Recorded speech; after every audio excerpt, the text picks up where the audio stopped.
When I think back to my time as President of the United States, I remember the many conversations I had with world leaders.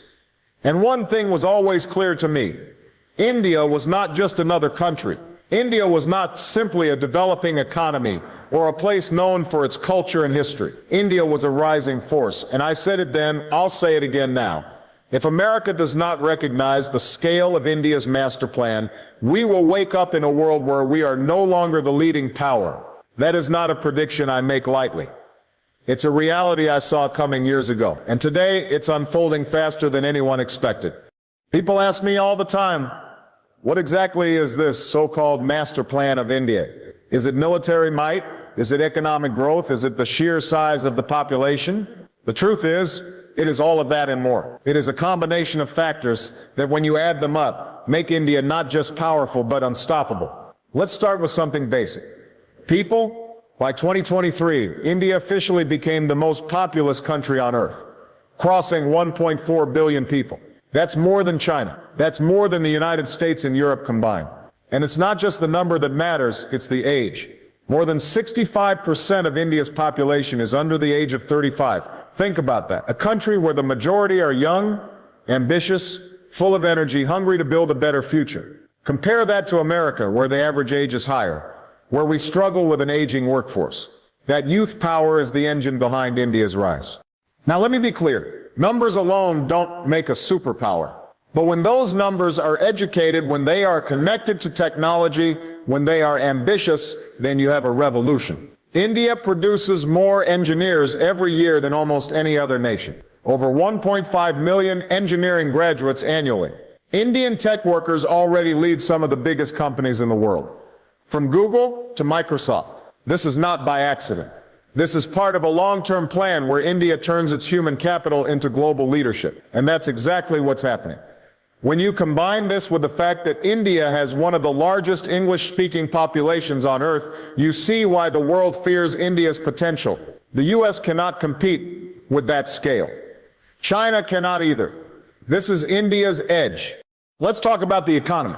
In 1991, India's GDP was barely $270 billion. By 2023, it was over $3.7 trillion, making it the fifth largest economy in the world. Analysts now say that by 2030, India could be the third largest, right behind the US and China, and maybe even surpassing them. The growth rate tells the story. While the US struggles at 2% GDP growth, India has been hitting 6, sometimes 7%. That's 3 times faster.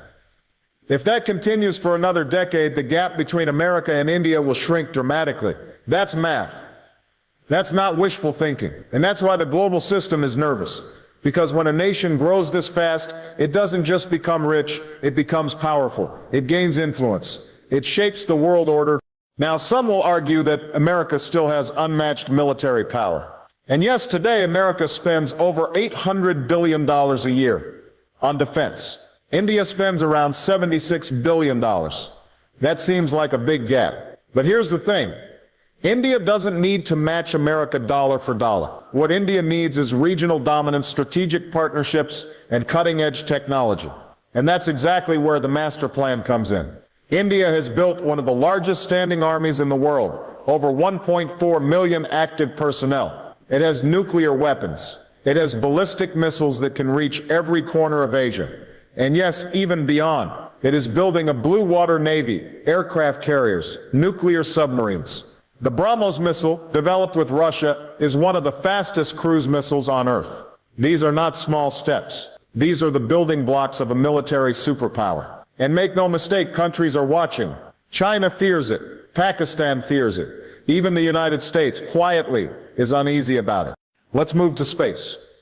When India's Chandrayaan-3 mission landed near the south pole of the moon in 2023, it wasn't just a scientific achievement, it was a geopolitical signal.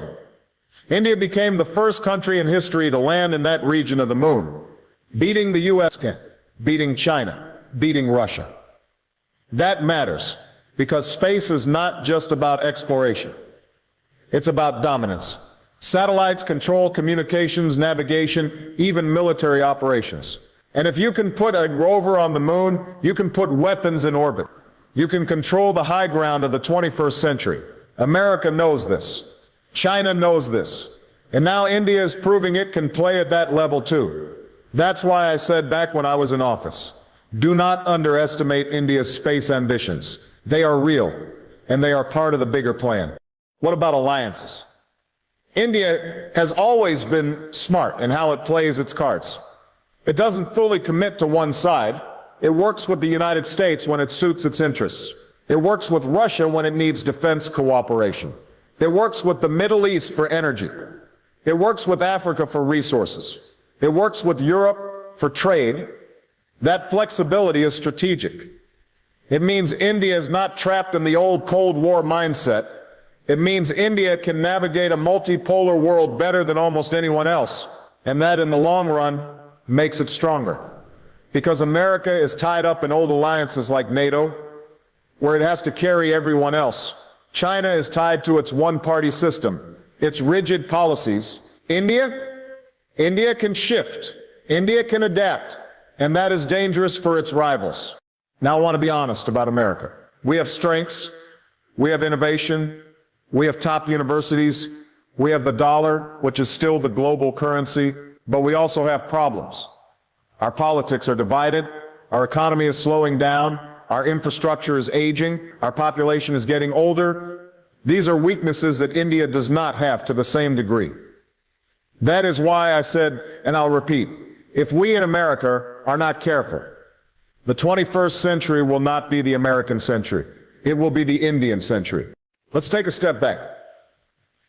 Why does the world fear India's rise? It's not just the numbers, not just the economy, not just the weapons. It's the combination.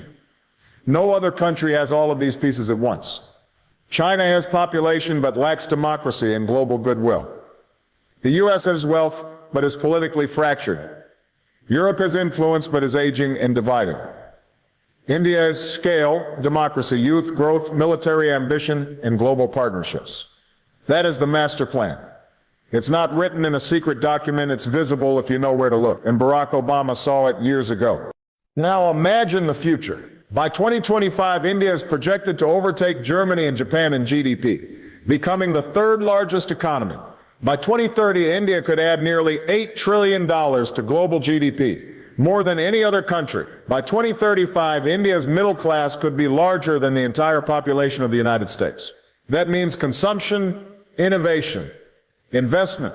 That means power. And on the military front, by 2030, India is expected to have 2 full aircraft carrier groups, advanced hypersonic missiles, and a space-based surveillance network. That means reach. That means deterrence.